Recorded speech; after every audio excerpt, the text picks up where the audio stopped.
شرع کیا ہے، شارع کیا ہے، شریعت کیا ہے؟ آپ تو اتنے کم علم لوگ ہیں، شرع کو بھی راستہ کہتے ہیں، شریعت کو بھی راستہ کہتے ہیں، شارع کو بھی راستہ دینے والا کہتے ہیں۔ تو شرع کے معنی بھی راستہ، شریعت کے معنی بھی راستہ، شارع کے معنی بھی راستہ، صراط کے معنی بھی راستہ، منہاج کے معنی بھی راستہ، سبیل کے معنی بھی راستہ۔ نافذ کیا کر رہے ہو؟ توجہ ہے نا ادھر طرف؟ یہ سب قرآن کے لفظ ہیں، یہ سب قرآن کے لفظ ہیں، میں لاؤں گا یہ سارے لفظ۔ نافذ کیا کر رہے ہو بھائی؟ یہ سب ہم قرآن کی آیات سے انشاءاللہ ثابت کریں گے کل کی مجلس سے، لیکن ذرا آج اس تمہید کو سمجھ لیں اور کربلا کو سمجھ لیں۔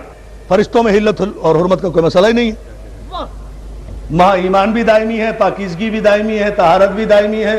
نہ فرشتوں پر، فرشتوں کو توجہ ہے نا، جو سجدے میں ہے وہ سجدے میں ہے، جو رکوع میں ہے وہ رکوع میں ہے، جو قیام میں ہے وہ قیام میں ہے، جو قعود میں ہے وہ قعود میں ہے۔ ہزاروں برس سے جو سجدے میں پڑے آ رہے تھے، ان سب کے سجدے چھڑوا کر ایک سجدہ کہہ کر کرایا گیا۔ ایک سجدہ کہہ، صلوات بھیجے تو پھر عرض کر رہا ہوں، ایک سجدہ کہہ کر کرایا گیا۔ اللہ آپ کو سلامت رکھے، تاحت نظر مولا چشم بد سے محفوظ رکھے۔ اس تاریخی اجتماع کو میں ان دو لفظوں پہ بحث کروں گا آج کی مجلس کی حد تک، صرف دونوں باتیں کہی گئی ہیں، پورے مجمع کی توجہ اہل علم کی۔ نوجوان دوست تو کو یقیناً ذہنی طور پہ زحمت ہوگی آیتوں کی اس بحث میں، لیکن نتیجہ جب آئے گا تو بڑا خوبصورت آئے گا انشاءاللہ۔ اور ویسے بھی یہ مجلسیں تو ہمیں رزق علم فراہم کرتی ہیں نا، ہے نا؟ ہم ان مجلسوں سے رزق علم لینے کے لیے آتے ہیں۔ لوگ کہتے ہیں آل محمد کسی کو دے نہیں سکتے، تمہیں کیا پتا، تم لے نہیں سکتے۔ توجہ ہے، توجہ ہے، آل محمد تو آج بھی دے رہے ہیں، کوئی آئے تو صحیح، ہم تو مائل بکرم ہیں، کوئی سائل ہی نہیں۔ توجہ ہے نا، تم بھی بڑے بدنصیب قسم کے سائل ہو نا، نہ مانگنے پر آؤ تو آل محمد سے نہیں مانگتے، مانگنے پر آؤ تو یہودیوں سے مانگ لیتے ہو۔ توجہ ہے، عجیب فلسفہ ہے تمہارے نصیب کا، تمہاری قسمت کا۔ یا علی، اللہ سلامت رکھے۔ توجہ ہے نا دوستو، یہ ہے وہ منزل فکر، اسی معراج سماعت پر میں لانا چاہتا تھا، مگر ان دو لفظوں پر میں آپ حضرات کی بسط ادب توجہ چاہوں گا، اور وہ یہ ہے عزیزان محترم کہ دو لفظ قرآن میں استعمال ہوئے ہیں، دونوں قرآنی لفظ ہیں۔ حدیث نہیں پڑھوں گا، روایت نہیں پڑھوں گا، صرف چومنے کے لیے نہیں، صرف سر پہ رکھنے کے لیے نہیں، صرف جھوٹی قسمیں کھانے کے لیے نہیں، صرف گلے میں ڈالنے کے لیے نہیں۔ قرآن ہدایت ہے تاریکیوں میں، روشنی ہے اندھیروں میں۔ قرآن تاریکیوں میں ہدایت ہے، روشنی ہے اندھیروں میں۔ یہ وہ چراغ ہے جس کی لو کبھی مدھم نہیں پڑتی، یہ وہ دریا ہے جس سے جتنے بھی پیاسے سیراب ہوں اس کا پانی نہ کم ہوتا ہے نہ خشک ہوتا ہے۔ یہ وہ علم ہے جو حاصل کرنے سے گھٹتا نہیں۔ اور یاد رکھو، کسی غلط فہمی میں نہ رہنا، قرآن کی یہ تعریف نہ میں نے کی نہ تم نے کی، قرآن کی یہ تعریف اس نے کی تھی جسے وارث قرآن نے کہا تھا کہ قرآن علی کے ساتھ ہے، علی قرآن اور کہیں نہیں ہے۔ یہ قرآن کی تعریف اللہ نے فرشتوں سے کہا، کیا دو لفظ کہے ہیں۔ عالم اسلام متوجہ ہو، تمام مسلمان بھائی، دو لفظ کہے، میں بشر بنا رہا ہوں مٹی سے۔ بشر کا لفظ بھی استعمال کیا، مٹی کا لفظ بھی استعمال کیا۔ حفاظ قرآن بھی یہاں موجود ہیں ماشاءاللہ، حافظان قرآن بھی موجود ہیں، قاریان قرآن بھی موجود ہیں، قرآن فہم حضرات بھی موجود ہیں، سب موجود ہیں۔ میں صرف دو لفظوں پر بات کرنا چاہتا ہوں، اور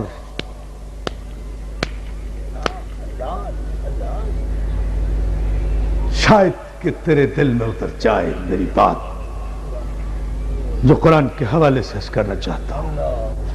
یہ وہ منزل ہے جو عطا مولا سے آتی ہے۔ مولا آپ کو سلامت رکھے، مگر ان قرآن کے دونوں لفظوں پر قرآن فہمی کے لیے ہے، غلط فہمی کے لیے نہیں۔ اللہ جانے کون سمجھے گا اس جملے کو۔ قرآن فہمی کے لیے ہے، غلط فہمی کے لیے نہیں۔ ہر ایک کو یہ خوش فہمی ہے کہ اسے قرآن فہمی ہے۔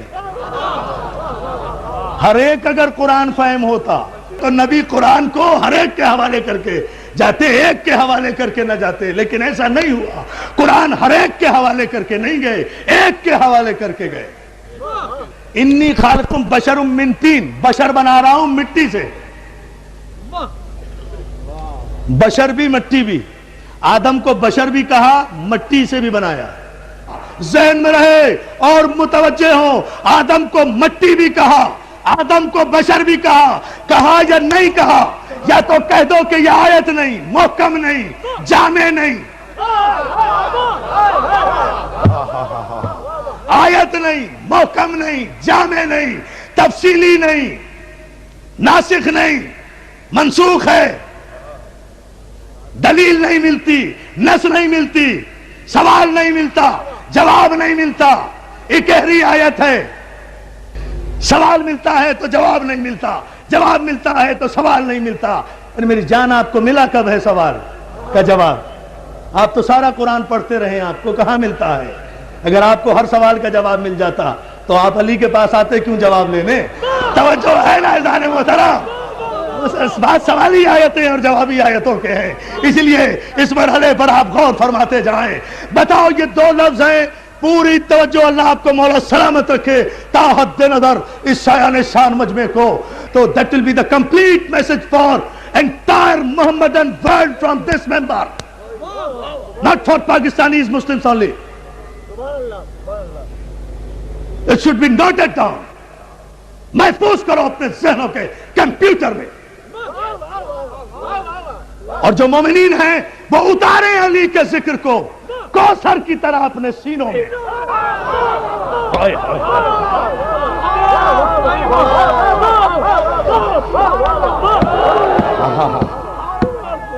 سنیں، میں یہ دو لفظ لے کر بارگاہ رسالت میں نذران عقیدت پورے پاکستان کے مسلمانوں کی طرف سے بارگاہ رسالت میں نذران عقیدت پیش کر رہا ہوں. تمام سنی شیعہ بھائیوں کی طرف سے بارگاہ رسول اللہ میں، اس لیے کہ اگر رسول کی عزت نہیں تو پھر کوئی عزت دار نہیں ہے. سب کی عزتیں میرے نبی کی جوتیوں کا صدقہ ہے. سارے عرب میں کوئی عزت دار خاندان نہیں تھا. سلام کیا کرو میرے رسول کے خاندان کو جس نے بے عزتوں کو عزت دار بنا دیا، لٹیروں کو رہبر بنا دیا، ڈاکوؤں کو انسان بنا دیا، ویشیوں کو مسلمان بنا دیا، مسلمان کو سلمان بنا دیا. یا علی کہاں بیٹھے ہو؟ سلام کیا کرو. یہ سب میرے رسول کی عزت ہے. بشر بھی، تین بھی. آدم کو مٹی سے بھی بنایا اور بشر بھی کہا. آدم کو مٹی سے بھی بنایا، بشر بھی کہا. یعنی پہلے تو قرآن نے یہ معیار قائم کر دیا کہ بشر صرف وہ ہوگا جو مٹی سے بنے، جو مٹی کا بیٹا ہو وہ بشر ہوگا. کہاں بیٹھے ہو؟ عرفان ادھر عبدی بول رہا ہے میرے دوستو.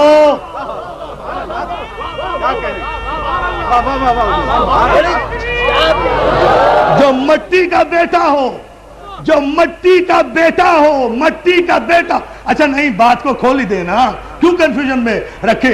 جو ابن تراب ہو وہ بشر ہوتا ہے، جو ابو تراب ہو وہ معصوم ہوتا ہے. فلسفہ یہ ہے ظالم ہوتا ہے. فرق ہے ابن تراب میں اور ابو تراب. ابن تراب، ابو تراب.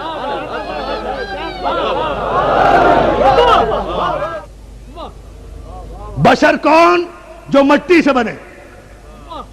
خدا نے جسے بشر کہا نا، اس کے لیے پہلے بتا دیا کہ بشر مٹی سے بنا رہا ہوں، بشر مٹی سے بنا رہا ہوں، بشر مٹی سے بنا رہا ہوں. ارے مولا، بشر بنا رہا ہوں. وَإِذْ قَالَ رَبُّكَ لِلْمَلَائِكَةِ إِنِّي خَالِقٌ بَشَرٌ مِنْ طِينٍ. بشر بنا رہا ہوں مٹی سے. ابھی یہ مٹی ہے، جو مٹی سے بنے وہ بشر ہے. مجھے تعجب ہوتا ہے انہی لفظوں پر کہ قرآن کی ان آیتوں میں امت تدبر کیوں نہیں کرتی، تعقل کیوں نہیں کرتی، تفکر کیوں نہیں کرتی. جس آدم کو خدا نے بشر بھی کہا، مٹی بھی کہا، اس آدم کو نہ کوئی بشر کہتا ہے نہ اپنے جیسا کہتا ہے. اور جس محمد عربی کو خدا نے 47 آیتوں میں نور کہہ کر بلایا، اسے بشر بھی کہتے ہو، اپنے جیسا بھی کہتے ہو. آئیے نا اور باتیں کیجئے 47 آیتوں۔ اللہ ایک روایت دکھا دو اسے کسی نے بشر کہا ہو یا اپنے جیسا کہا ہو، اور جس خاتم النبیین کو قرآن میں ایک جگہ بھی مٹی سے نہ کہا گیا، ایک آیت پیش کرے پورے قرآن میں، ایک آیت، اتنے بڑے مجمع سے یہ بات کہہ رہا ہوں، الحمد سے لے کر والناس تک، محکم آیت پیش کرے، متشابہ آیت پیش کرے، ناسخ آیت پیش کرے، منسوخ آیت پیش کرے، اجمالی آیت پیش کرے، تفصیلی آیت پیش کرے، سوالی آیت پیش کرے، جوابی پیش کرے، مکی پیش کرے، مدنی پیش کرے، پیش کیا کرو گے؟ تمہیں پتہ ہی نہیں مکی ہے کون سی، مدنی ہے کون؟ توجہ ہے نا حضرات محترم؟ میں تو بات کہہ رہا ہوں صرف کہ کوئی پیش کرے کہ کہیں نہیں تو ہم پیش کریں گے کہ کہاں کہاں محمد عربی کو نور کہا گیا۔ خبردار، وما محمد الا رسول، یہ محمد تو ہے ہی نہیں، یہ تو رسول ہی رسول ہے۔ خبردار، اسے محمد نہ سمجھنا، اسے نہ عبداللہ کا بیٹا سمجھنا، نہ عبد المطلب کا پوتا سمجھنا، نہ ہاشم کا چاند سمجھنا، نہ اپنا رشتہ دار سمجھنا، یہ محمد نہیں ہے، یہ رسول ہی رسول ہے۔ اٹھے تب رسول، بیٹھے تب رسول، جاگے تب رسول۔